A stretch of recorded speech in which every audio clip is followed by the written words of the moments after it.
All right. So Sam and Chase here with Whole Health Club, and this is an episode of Tiny Details. So this is where we just wanted to break down a few things. There's a lot of popular topics, and we figured we can dive in and break down the details to these. Obviously, if you guys have any questions, you can always comment, and then we can break down those further, or we can always talk about something else.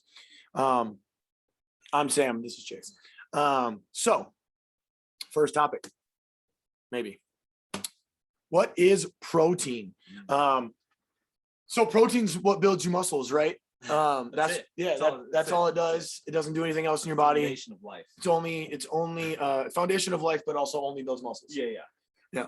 So, we can definitely take this away. So really what protein is just going to be a bunch of different amino acids, and they can be combined in different ways, but that's essentially what protein is. And what amino acids can be things like called lysine. You'll probably hear some that get, popular in the bodybuilding or weightlifting community. But really protein is just a combination of these amino acids put together to serve different functions in your body. It does far more than just build muscle. Protein will go to any part of your body for whatever its determined purpose is there. Chase, what else do you have to add on what is protein? So I'm sure we'll touch on this in a little while, but everybody's going to tout complete proteins versus incomplete proteins, things like that. Like I said, we'll touch on that to kind of dispel that myth of you have to have complete proteins to build muscle, to compete as an athlete, to do all of these different things. And to be honest, not only dispel that, but tell you why that's actually the exact opposite of what you'll need. So that's really it. I think we can dive into it. And one other thing is, like, I'm going to throw this out there. Almost everybody gets too much protein in their diet. Yep. This includes athletes. This includes your everyday person. We need far less protein to be our optimal functioning, whether it's athletics or, being a regular human as you think. Obviously, athletes may need a little bit more, but they also just need more food. It's actually, depending on the athlete, okay. It's entirely dependent on what you do. So it actually is like people who can't move, like say you're like had a brain damage or something, those people need the highest content of protein because it will help them retain more muscle when they can't move. Yep. Then it's ultra athletes, meaning people who are going extraordinarily long distances, need the second most. Yeah. Then you actually get into power athletes, lifters, things like that. Then you get into the average regular ass person that's just trying to live their life and be in shape. Yeah. So it's like athletes are like the third highest population. I guess you can consider ultra athletes, they're obviously athletes, but like, people running marathons and higher. And we're actually just having a conversation with it about, one of our other owners, Connor, he's done some, crazy runs. You guys will see him in a bunch of content. And when you put it that way, it makes a lot of sense, right? Like if you're going past and breaking down your body, which if you're, brain dead or in a vegetative state, your body's like in a constant form of breaking down because it has no way to repair. You're always atrophied. When you're ultra athlete, you get to a certain point and everything is now just destructive to your body. So you would need more protein. And then obviously bodybuilding, weightlifting, those power athletes Chase mentioned, that makes a little bit more direct sense. All right, let's get into it. That spacebar still not working. Spacebar doesn't want to work. I got to be mouse. So animal protein sucks. So add us if you disagree, because you're wrong. It does suck. Please comment below and we'll prove you wrong. But Chase, you want to start off with a couple reasons, why you kind of know animal protein sucks? Yeah. So first one is TMAO production. So that's basically just a marker of inflammation in your blood. So we actually went, my wife and I went and taught at a Whole Foods retreat in the University of Florida was actually doing a study on it. And they were looking at TMAO production over a 7-day period when people cut animal protein out of their diet. And they had an average of 50% reduction in TMAO in just 7 days, which means you are clearing a ton of inflammation out of your body. I would say inflammation is number one. Oxidative stress, it's going to add more of that, which you're already producing when you exercise. So adding more on top is not going to be a good thing. And then my kind of last point is it comes with zero fiber. And so we are actually, again, just kind of talking about this is 97% of Americans get enough protein in their diet. 97% of Americans don't get enough fiber in their diet. So to fill up on calories that don't have fiber is a blowout. It's a miss. Seems like a waste of calories. Yeah. So let's break some of those down. So TMAO is trimethylamine oxide. Not only is it inflammatory, it also promotes cancer growth. So that's something to know about TMAO as well. And then what was that second point you made? The second point was talking about the lack of fiber. Nope, that was the third one. The cool point about the fiber though is, and Chase, did you say 97% of Americans get enough protein? Get enough protein, and 97% don't get enough fiber. Don't get enough fiber. You remember what the second topic was, Connor? So we went into, you gave the 3 reasons. So one that I like, we can get back to that. Yeah. One reason that I think it's bad is there's a big misunderstanding on the amount of protein your body can process. And so a lot of times people do like these protein overloads, they eat a ton. And really what ultimately happens is you're putting your kidneys in a very difficult position if it is animal-based protein, because we don't see this happen in overloaded other types of proteins, which we'll get into. But that hyperfiltration state, if your kidney is constantly in hyperfiltration, you're going to increase your chance at kidney failure later in life or kidney disease later in life. So those would be some big things to avoid. Another good one's heme iron. So heme iron will actually cause more free radicals throughout your body, which will damage other cells, can eventually turn into cancers. And that'll bring it back to your oxidative stress. There you go. Which was the second one. So if you guys have heard of antioxidants, if you're adding oxidative stress, right, your body is, for lack of a better way to look at it, rusting. Yep. There are certain things that can be anti-rust, antioxidants. So the more we eat, however, cool fact, you're not going to find a single antioxidant that's attached to animal protein. It's not going to exist. You need to eat different forms of food. So that would be another reason when you were going into that, is that oxidative stress. And I think the last one that we want to talk about is complete proteins. The first argument we get all the time is, hey, animal protein, 9 essential amino acids. Need them all together. In fact, I actually need more than 9. I want the animal to have all of this protein that I don't even need. Right, exactly. So there is 9 essential amino acids. There's 21 total amino acids. And here's the reality of when we ingest a complete protein, or somebody says they need a complete protein. Your body doesn't have a function for a complete protein. It in fact is going to break them apart into those individual amino acids and allow you to use them. So when we think about the energy it takes your body to get that protein to usable, it actually takes your body significantly more energy to process and use that animal protein than it's going to be your plant-based protein. One of my other favorite facts you guys are going to hear about on the next slide. But when we talk, about these complete proteins, it's very important to know your body actually will break apart and store partial amino acids. So it can then use that to rebuild. Maybe if you need more of one or less of the other, it will break apart those and give you, as long as you're consuming enough calories, you would find yourself in a very fine situation. Yeah, you got to give your body more credit than we do. It's a really smart machine here. You don't have to think about a lot of the things you're doing every single day. And again, I just have yet to see in any developed country anybody saying, well, they're breaking down because they lack protein. Right. Oh, never. Right. Like it just doesn't happen. It's not something that happens. We lack a lot of other vitamins and minerals and things like that before we ever are protein deficient. Again, if food is not scarce, you're not going to be protein deficient. And if food is scarce and you're protein deficient, you're also food, inefficient. Like you don't have food. So like, of course you're not going to protein. You're probably not getting enough carbs either. Probably also not getting enough fat. Well, a good example is, in developing countries or underdeveloped countries, they actually get people enough protein by giving them fortified cereals, not a meat source. Right. So there's not like you're going to chug a bunch of cow's milk to get this. It's you're going to eat fortified cereal, and that's going to be enough protein for you. And truly, they need to do that because they probably need to have carbs involved to have an energy source, so these people can have energy. Any other thoughts on why animal protein sucks? Other than that, it's just worthless. No, I mean, that pretty much sums it up. Like, it's just the most inefficient way to get your protein. And every time you eat it, you get more cholesterol, you get more bad fats. Like everything about the way you have to source that is going to be bad for you. Like you need to intake 0 cholesterol your entire life. Your body will produce all that you need. So really odd that we push a lot of animal protein that's always going to come with cholesterol, which happens to be very correlated with the #1 disease in America. Yep. Plant protein is superior. So if you guys couldn't get what we were saying by the last slide, it is superior in every single possible way. One of my favorite things about plant protein that I always love to think about is every single amino acid that exists is created by plants. They pull nitrogen from the air. They are able to then break apart those molecules and spit you out protein and get eaten by animals, which then can create their protein. So when somebody says like plants don't have protein, they're forgetting like plants make protein. Like they are the reason. They literally are protein. Right. Like, That is the reason we have protein throughout the planet.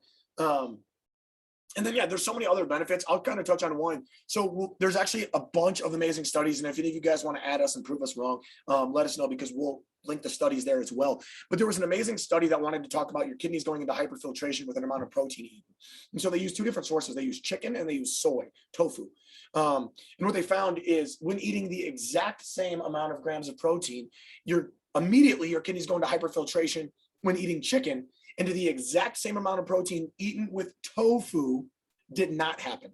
And yes, I know all you guys are gonna be afraid of tofu. So again, add us, because I think you're wrong. We'll definitely make another topic on that. Don't worry. For sure. And you are wrong. Just know that before you go into our video, tofu's fine. But I just thought that was amazing that it clearly showed it wasn't an amount of protein that was triggering anything. It was flatly where the protein source came from. And that's not any of the other crap that happened to your body from eating the chicken either, like your blood turning to sludge, and that might be a little dramatic. But again, there's more studies. So that's kind of one of my favorite things when I always think of plant protein, was that like study of what's going to cause your kidneys going to hyperfiltration. That's a hard thing for a lot of people to grasp. Is nutrition. It's very hard to break it down to its finest point, as we call this tiny details. But when you're sitting there and you're looking at, like, I'll go off topic a little bit, but you're looking at like calcium intake, and they look at calcium intake from almonds versus cow's milk.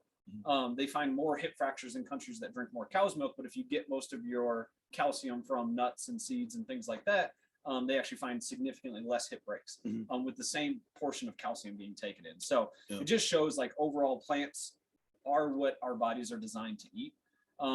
It's basically take everything we said from the last slide and go ahead and reverse it. And that's why plant protein's superior, right? It comes with fiber. It actually reduces oxidative levels and inflammation levels. If a lot of people go on an anti-inflammatory diet for a short period of time, right? 90% of what you're eating, if not more, is going to be from plants. There's a reason. It detoxifies and moves out inflammation from your body very, very regularly. It like Sam said, it already has the amino acids broken down to an extent, so it's easier for your body to actually utilize it for what it should be used for. And yeah, it's going to keep you leaner, lighter, and more powerful. One thing I like that Chase said, so when he was relating this to calcium, right, we were talking about the sources, one thing to remember is one problem we have, especially in the United States, is breaking down nutrition to three main categories: protein, fat, and carbs. And that's an exceptionally narrow view of nutrition. And that causes a lot of problems, right? Same thing with the calcium. Because we look at cow's milk, we go, wow, there's calcium in there. This will be great. But we're disregarding the lack of benefits, not even the benefits, the harm that is done by eating that total product, right? Or that total thing. And that's the same thing when it comes to protein. So what we do with, animal-based proteins, we look and we go, wow, that's a high amount of protein. But we're disregarding the other situations you're putting yourself into to get there. Right. And so we can look at things, and you want to do that all the time, right? If somebody wants to lose weight and you tell them, like, hey, you just need to eat more protein, and you give them peanut butter, well, now you're ignoring that they're going to eat a way excess of calories just because you were narrowly viewing protein. So if you were to overall surmise why plant protein is ultimately superior, is all of the other things that come in addition when trying to get the protein literally just make your body healthier in almost every single way possible. Yeah, it optimizes all functions of your body at the same time. And I think, like, talk about oxidative stress on animal protein. Well, it's very hard to find a plant that doesn't have antioxidants in it that isn't going to help against oxidative stress. So again, you're trying to eat more protein and you're minimizing your oxidative stress, which happens when working out. So if you're an athlete, something to think about. Any other thoughts on why plant protein might be superior? No, I feel pretty good about that. If anybody has any questions on it, obviously comment below. We'd love to go back and forth, and if you have questions that maybe you feel like we didn't answer, we're happy to answer them in the comments. So health effects from animal protein. So we discussed quite a few of these, but one thing I want to talk about is intaking a high amount of animal protein throughout your life is going to cause cancer, diabetes, and heart disease. Real quick, Sam. So talk me through this. How many do you know? This might not be a number. How many Americans die every year of lack of protein? Man, I don't have that number, but I'm willing to be Googled that it's zero or extraordinarily low. Or we can have our how many is it? Researcher over there? Camera stat guy? Yeah. Zero. Okay. So none. Now, how many died last year alone from heart disease? Oh man. Ooh. What I'm I gonna do guess know, it's over 600,000. yeah, it's going to be a lot. What I do know is it's the #1 killer. So however many people died, it kills more people than any other disease. Yep. And let's get that number real quick. Right. Because don't forget, guys, because one of the highest correlated things with heart disease are going to be a high fat intake, High cholesterol. high cholesterol, and honestly, a high meat intake. 655,000 Americans died last year of heart disease, which is again highly correlated with a high protein from animal diet. Yep. So that's, I mean, So you got heart disease. You have the next largest killer, which is cancer, Yep. which we know when we talk about oxidative stress and our inability to rid that is cancer causing. So now it's responsible. And I'm sure Connor will pull us the number of how many people die from cancer, or the second leading killer in the United States. I bet it's going to be every and they bit of even break that one 400,000. down a little bit further, so it'll be specific types of cancer versus the general category. But antioxidants will help reduce that, which we'll talk about that in the next one, because that's the health benefits from plants. 606,000 from cancer. So a lot of that can be greatly reduced, obviously by lifestyle factors, but the main lifestyle factor being what you put in your body. One thing I want to talk about with this, because we have kind of always skated on the topic, is professional athletes. And a lot of times they're put in bad situations on what told to do nutritionally. They're told to just eat as many calories as they can, especially at the college level where Chase played. That's really the only homework, is eat as many calories as you can. But even more so as you get to the more elite levels, they're going to talk about even more protein, right? Well, when you think about injuries, increased inflammation is what will cause injuries over time. So if you want to minimize your injury risk, I'm not talking torn ACL, but I'm talking about, these pulled muscles, these, aches and pains that are putting, all of these athletes out. And we saw it in the NBA playoffs recently, where just loads of people were hurt. And, for whatever reason, it never gets brought up for them to shift their food source to a less inflammatory food source. Like, that's what should be looked at. Well, the other thing I'll just mention with that is, you're probably not a professional athlete, right? Like, let's be clear here. You may exercise and you may work out, but chances are you're not a professional athlete training your entire life to be extraordinary athletic and in extraordinarily good shape. So like, we can look at them and we can analyze what they're doing, but like, let's not pretend like, I was a Division I athlete, and I am not a professional athlete. Right. I don't need to try to work out like one, and I don't need to try to necessarily say I can eat like one. Yep. Right. They can get away with a lot more because they have such a high level of training and such a commitment to their physical body. Yep. I'm running businesses and raising a family and doing all of that. So I just want to make sure we keep perspective on that, to an extent of like, that's not the person we should be emulating to see how I should eat necessarily. Like, they can get away with eating bags of candy sometimes. Now, granted, in the long term, it's gonna add up, and it's like Lamar Odom, Dwight Howard. It's gonna ultimately take its toll if you're not taking care of your body. Then you go on the flip side of like a Tom Brady. Right. Granted, a lot of us may be as good of athletes as him. And maybe, maybe. I bet actually most people watching this video are not. Definitely not. But he seems attainable. he LeBron seems James may not. But he also eats the best diet. He does. That you can eat. He's extraordinarily plant-based, and the only 43-year-old playing in the NFL. So, and I just took those to the extreme, and Chase is correct. A lot of times we do take wrong nutritional advice based on what a premier athlete is doing or what they're doing, especially when it comes to things like protein or, those types of things. And I guess what I was getting at is, even those people that don't shift their mindset around food, it's gonna come. Push is gonna come to shove. Yep, it comes back to harm. Unless you're Tom Brady. Yep, and you're doing the right thing. Right, and you're doing what you need. Or Ben Roethlisberger, who now says, I need to focus on this at 36, versus doing it his whole life. So it's a good example to go off of, but it's also, if you're training many hours a day and you're physically moving constantly, again, you probably get a little bit more leeway, but at the end of the day, your there's a reason they peak in their mid-30s, or, end their careers typically in their low to mid-30s for most professional athletes. And that's because their bodies or at least lose their peak level. Yeah. Health benefits from plant protein. I mean, everything. Like, you're become a superhero, basically. Better immune system. So your gut bacteria is essentially like 70 or 80% of your immune system. plants feed your gut bacteria because it comes with fiber and tons of nutrients. Now let's explain that. Let's go into tiny details, because I think people have a huge misconception of what fiber actually is because they hear some certain things. One, we hear Metamucil fiber, it's for old people. Yeah. It's not. We just probably should eat more, and that's why they have that supplement. But one thing that was, when I was learning about this, was very interesting to me is we actually don't break down any of the fiber we eat, or we don't consume it. It doesn't fuel us. And so Chase, dive into what that fiber is actually fueling. Yeah. So the way I understand it, actually slows down digestion significantly. And so it makes everything move through your gut slower, which allows us to get more of the nutrients from the food. And on the flip side, when meat's in there, it breaks down very slowly. But the issue with that is it actually allows you to absorb more of the bad stuff that comes with it.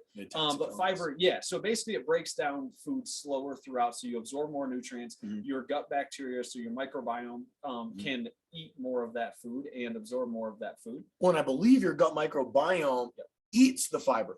That's how you help your population grow. So we may not need it, but if you have bad gut bacteria, one of the best ways to increase it is feeding it the food that it needs. Things like leaky gut and stuff like that.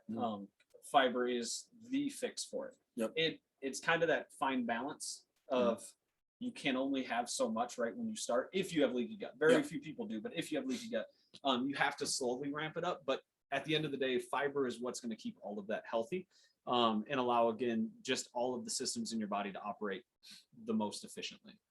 And so when coming into plant protein, I just feel like when we talk about there's so many benefits, I think we always look at there's, all these other ancillary benefits that go outside of it. But I want to talk about like specifically shifting your protein source maybe and what it can do. And again, I'll drop this study, but it wasn't necessarily like this large, massive study. We have plenty of those to show you guys.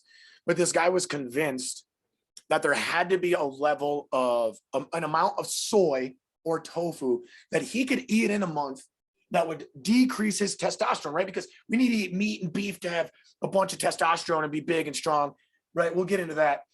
So this guy was convinced, and I believe he ate the equivalent of 5 servings a day of tofu and or through soy milk. I bet it was like 5 blocks of tofu. It might have been 5 blocks. I can pull that up, but it was an astronomical amount. It was more than, us already plant eaters are even regularly eating during the day.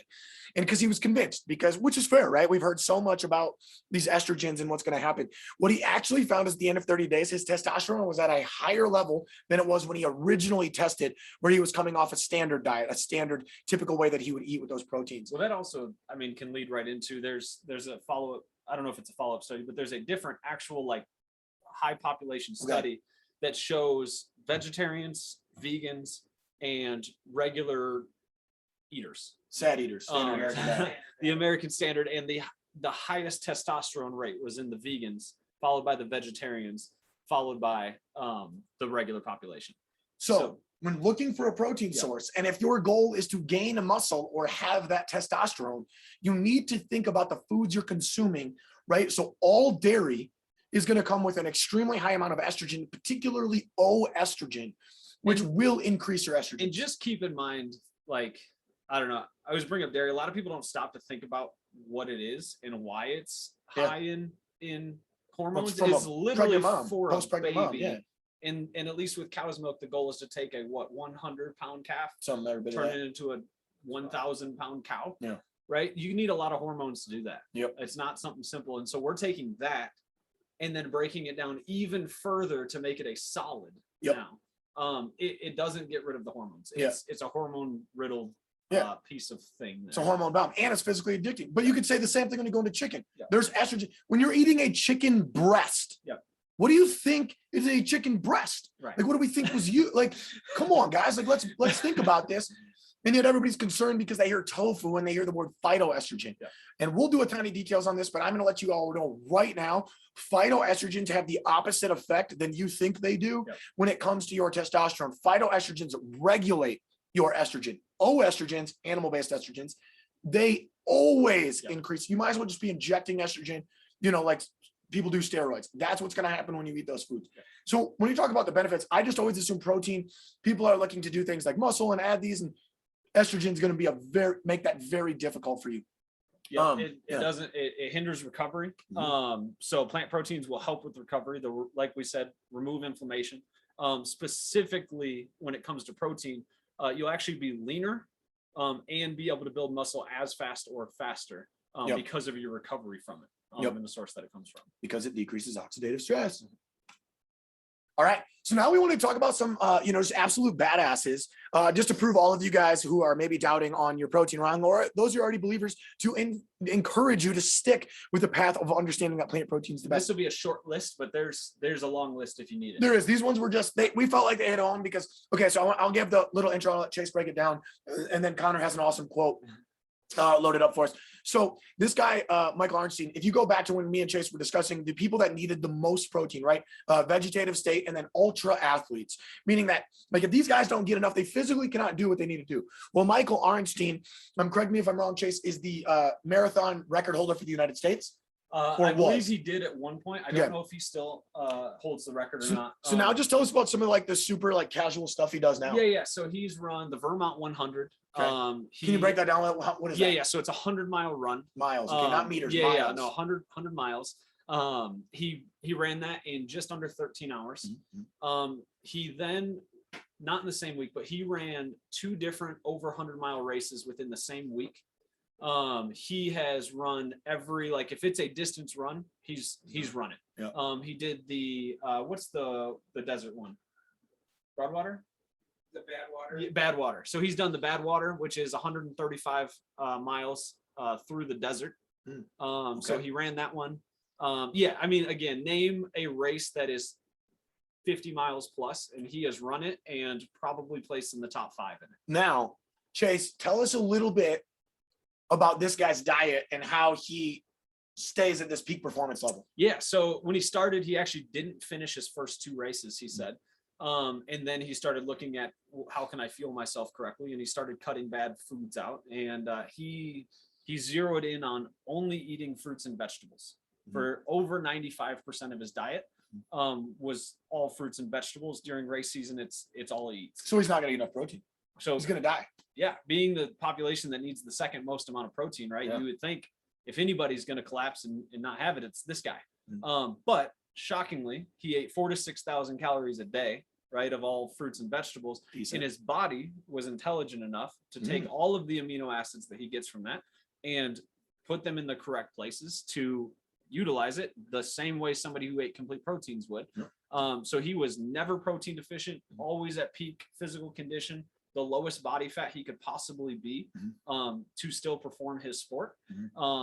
And again, the recovery, like running 2 100-mile races in the same week. Yeah. I don't know that anybody can understand outside of somebody else who has done it, how horribly challenging that is on your body.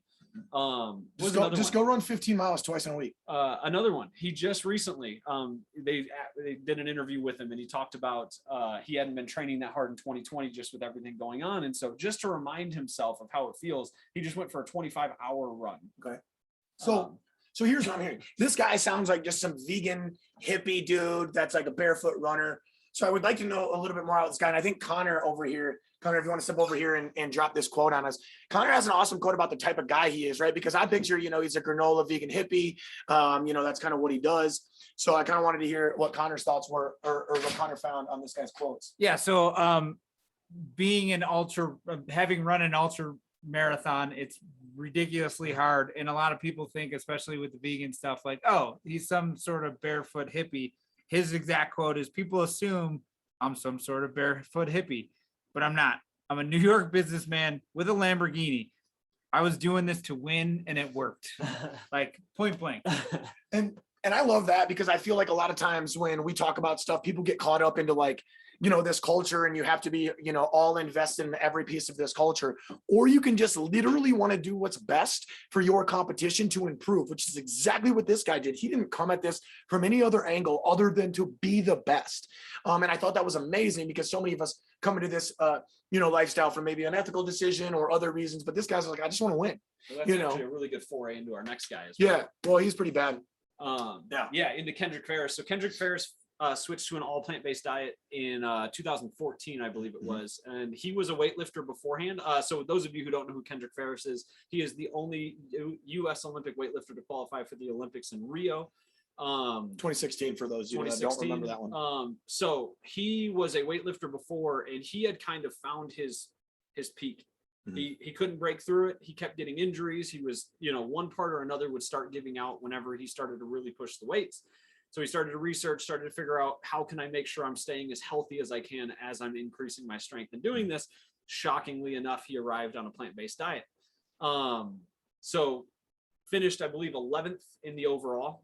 Yep. He's won the set- Pan American Games Yeah, before. won the Pan American Games, but set the record for overall U.S. lifting. At his so weight the class, yep. most pounds Yep. in his weight class ever lifted between the three big lifts. Yep.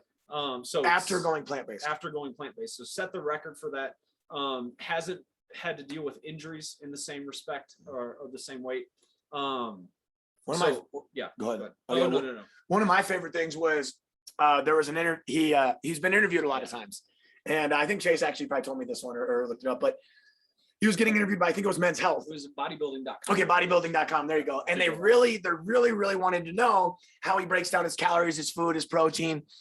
And they may be asking this question like 17 different times throughout the interview. And they're like, okay, but like how much protein do you get, in a day?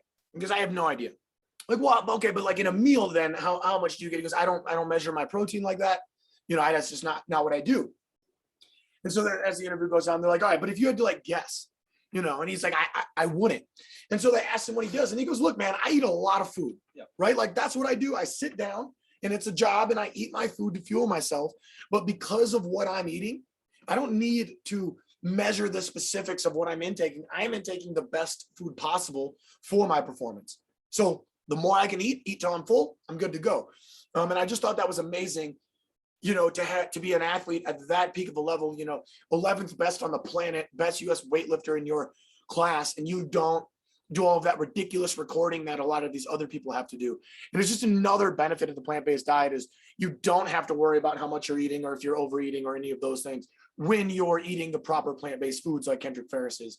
And it was just like, I think an amazing testament to plant proteins versus, animal proteins. Like he also did say he wanted to do it to set an example for his kids because he believed the athletic lifestyle he was taught previously to eat was not going to do good for him in the long term. And so there's a cool articles. You'll see a few of them about him talking about he wanted to make a better change for his kids as well. And again, happened to arrive on a plant-based diet. Yeah. Really cool story. And just the fact that he was able to stay away from injuries as you're lifting just an insane amount of weight over your head.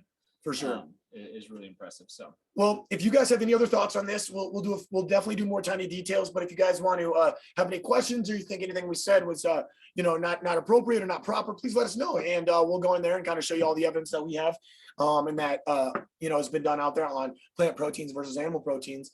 As you can tell, we like talking about this. So fire off your questions, fire off your thoughts. Let's get into it. Let us know what you guys think.